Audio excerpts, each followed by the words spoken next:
तो नमस्कार। देवराज की आवाज़ में एक बार फिर आपका स्वागत है। साथियों, कहा जाता है कि संगत की रंगत अवश्य दिखाई देती है। हमेशा संगत उस व्यक्ति की करो जिससे हमारे गुणों और संस्कारों में निखार आ जाए। जिस प्रकार सब्जी तोलते तराजू पर अगर कोई मक्खी बैठ जाए तो उसका कोई मोल नहीं होता, और वही मक्खी अगर सुनार की दुकान पर आभूषण तोलते हुए आभूषणों पर बैठ जाए तो उसकी कीमत कम से कम 10,000 के बराबर होती है। तो चलो चलते हैं, कहानी छोटी सीख बड़ी। आप भी देखिए और अपने बच्चों को भी दिखाइए ताकि उनके अंदर नैतिक मूल्य, नैतिक गुणों का विकास हो सके। तो ये कहानी है प्राचीन समय की। एक राजा रतन सिंह हुआ करते थे। बहुत ही बलिष्ठ, पराक्रमी और दानवीर थे। वे सुबह उठते ही सबसे पहले दान पुण्य का कार्य करते थे। जो भी उनके दरबार में आता था खाली हाथ नहीं लौटाते थे।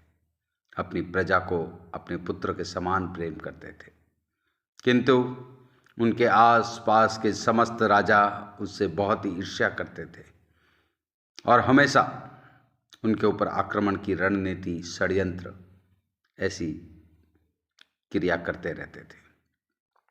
उनके पड़ोस में एक शैतान सिंह नाम के राजा थे, जो कि बहुत ही क्रूर, निर्दयी। वो हमेशा रतन सिंह के राज्य पर घात लगाए बैठे थे। एक बार की बात है, राजा रतन सिंह के सैनिक, सामंत आपस में बैठे हुए मंत्रणा कर रहे थे। तभी एक विश्वसनीय दूत आकर के कहता है कि कल सुबह सूर्य की पहली किरण के साथ राजा शैतान सिंह हमारे राज्य पर आक्रमण करेगा और एक भी प्राणी को जीवित नहीं छोड़ेगा। चूंकि मंत्री, संतरी, सेनापति सब शैतान सिंह की निर्दयता से वाकिफ थे, तो उन सबों ने सोचा कि क्यों न हम अपने घर परिवार और रिश्तेदारों को चुपचाप इस राज्य से बाहर पहुंचा दें, क्योंकि शैतान सिंह एक भी प्राणी को जीवित नहीं छोड़ेगा और हमारे राजा वो तो दयालु हैं, वो आक्रमण नहीं करेंगे। सब कुछ, सर्वस्व शैतान सिंह को सुपुर्द करके या तो खुद मर जाएंगे या फिर इस राज्य से पलायन कर देंगे।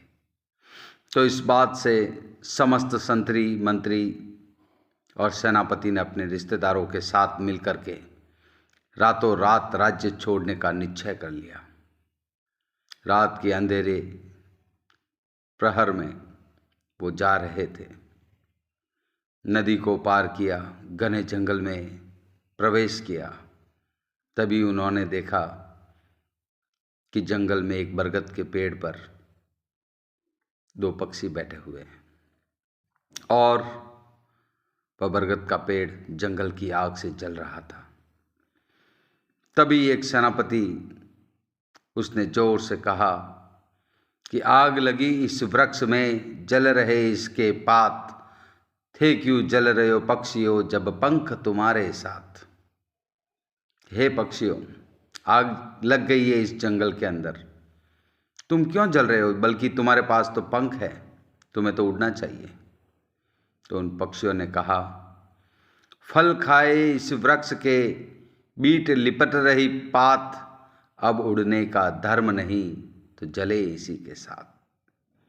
कि इस पेड़ के हमने फल खाए हैं, इस पेड़ के पत्ते पत्ते पर हमारी बीट लिपट रही है, तो अब जब ये पेड़ जल रहा है तो हमें इसका साथ देना चाहिए, बल्कि न कि इसका साथ छोड़ के उड़ना चाहिए।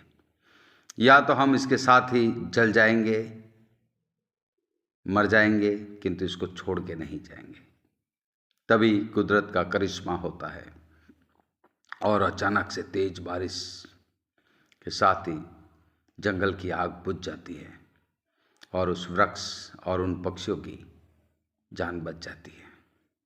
इतना सब कुछ वाकया देख करके सेनापति, संतरी, मंत्री और उनके रिश्तेदार, जिनकी आंखों पे पर्दा पड़ा था, वो एकदम से उठ गया और उन्होंने भी ये कहा कि हमारे राजा, रतन सिंह जी, जो हमें पुत्र के समान लालन पालन पोषण करते हैं, हमारे सुख में सुखी होते हैं, हमारे दुख में दुखी होते हैं।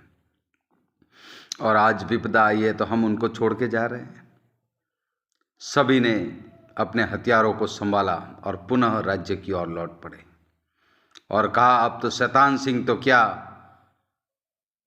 दूसरा कोई भी अगर निर्दय राज्य भी हमारे ऊपर आक्रमण करेगा तो या तो हंसते हंसते लड़ मरेंगे, किंतु कभी भी अपने राजा का साथ नहीं छोड़ेंगे।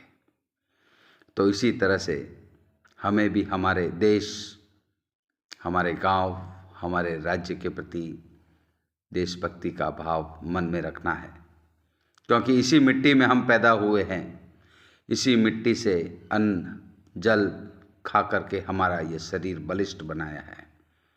और अगर आज इस देश के ऊपर अगर कोई विपदा आती है तो हमें मुंह मोड़ के नहीं जाना है, बल्कि आखिरी सांस तक इसका साथ निभाना है।